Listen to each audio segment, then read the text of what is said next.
এখন যারা নবীন তারাই ছিল কোনো এক সময় প্রবীণ। কথাটা বললে ভুল হবে, কথাটা এভাবেই বলবো, এখন যারা প্রবীণ তারাই ছিল নবীন, এখন যারা নবীন তারাই হবে প্রবীণ। নবীন এবং প্রবীণের মিশ্রণে খুলনা শহর নয়, সমস্ত বাংলাদেশের দুর্নীতিকে দমন করার জন্য খুলনা মফস্বল প্রেস ক্লাব গঠন করা হয়েছে। এই প্রেস ক্লাবের আজকের আয়োজনের সংগ্রামী সফল সভাপতি উপস্থিত সুধীবৃন্দ, আপনাদের সবাইকে অভিনন্দন। এই প্রেস ক্লাবের একজন সদস্য হিসাবে আমরা যারা রয়েছি, আমরা আমাদের ভবিষ্যৎকে স্মরণীয় বরণীয় করে রাখার জন্য এই পৃথিবীতে যতদিন থাকবো ততদিন আমরা ভালো কাজ করে সুনামের সাথে বাকি দিনগুলো অতিবাহিত করবো। সুধীবৃন্দ, আপনাদেরকে একটু কথা বলতে চাই।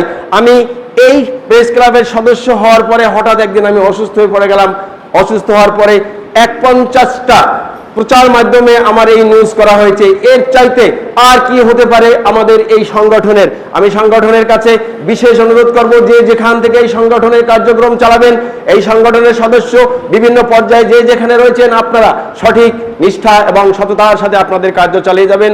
প্রচার সম্পাদক হিসাবে আমার যতটুকু দায়িত্ব রয়েছে, আমি 100% সঠিকভাবে আমি আমার দায়িত্ব পালন করব। সংগ্রামী সুধী বন্ধুরা আমার, আজকের এই প্রতিষ্ঠানটিতে আমরা যারা রয়েছি, আমরা হয়তো কোনোদিন থাকবো না, কিন্তু আমাদের এই স্মৃতিগুলো পড়ে থাকবে। স্মৃতিগুলোর ভিতরে এমন কিছু করবো না যে স্মৃতিগুলো মানুষের কাছে অপছন্দনীয় হবে। এমন স্মৃতি নিয়ে আমরা করতে চাই যে স্মৃতিগুলো মানুষের কাছে স্মরণীয় বরণীয় হয়ে থাকবেন। আপনারা যে যেখান থেকে আমার এই কথা শুনছেন, আমি যেভাবে অঙ্গীকারবদ্ধ, আমি যেভাবে আমার এই প্রেস ক্লাবের জন্য 100% নিরাপত্তা দিয়ে 100% সঠিকভাবে দায়িত্ব পালন করব। আপনারা আমার জন্য দোয়া করবেন। আপনাদের সকলের সুস্বাস্থ্য, দীর্ঘ এবং মঙ্গল কামনায় নিচ্ছি এখনকার মতো বিদায়। আল্লাহ হাফেজ।